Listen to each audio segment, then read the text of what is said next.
Hi everyone, నేను మీ Chaitanya. Welcome to Chaitu Reddy's kitchen.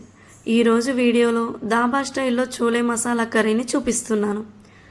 ఈ కర్రీ చపాతీ, పుల్కా, నాన్స్, రైస్లోకి కాంబినేషన్గా బాగుంటుంది.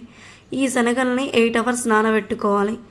నానబెట్టుకున్న శనగల్ని కుక్కర్లోకి తీసుకొని వాటర్ పోసి అందులో సాల్ట్, పసుపు, ఆయిల్ వేసి విజిల్ పెట్టి 3 విజిల్స్ రానివ్వాలి. మళ్ళీ ఎయిర్ పోయాక విజిల్ తీసి శనగలను చూస్తే ఎక్కువగా స్మాష్ అయినట్లు ఉండకూడదు. నెక్స్ట్ ఒక పెద్ద సైజు ఆనియన్స్ని, టమాటాలు మీడియం సైజు 3 తీసుకోండి. వాటిల్లో సగం మిక్సీలో వేసి ప్యూరీ చేసి పక్కకు పెట్టుకోండి. నెక్స్ట్ ఒక ప్యాన్లో ఆయిల్ వేసి అది హీట్ అయ్యాక ఒక బిర్యానీ ఆకు, 2 యాలకులు, దాల్చిన చెక్క, లవంగాలు 4, షాజీరా వేసుకొని ఫ్రై చేసుకోండి. మిర్చి, ఆనియన్స్, సాల్ట్ వేసుకొని ఫ్రై అయ్యాక టమాటాని యాడ్ చేసి కొంచెం సాఫ్ట్గా కుక్ అయ్యేదాకా కలుపుకోవాలి.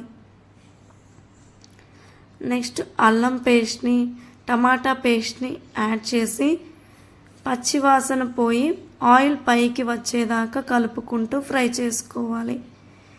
ఇప్పుడు ఇందులో కారం, సాల్ట్, పసుపు, కొత్తిమీరను కూడా వేసుకొని కలుపుకోవాలి.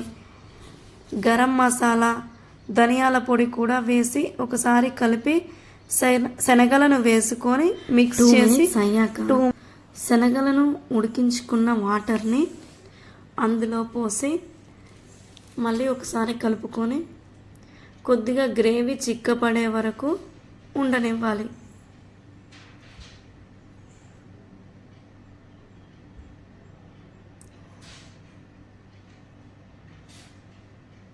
అంతే అండి, చాలా టేస్టీగా ఉంటుంది.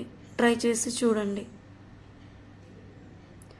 లాస్ట్లో కొద్దిగా నెయ్యిని కూడా యాడ్ చేసుకోండి. దాబా స్టైల్ టేస్ట్ వస్తుంది. Thank you for watching.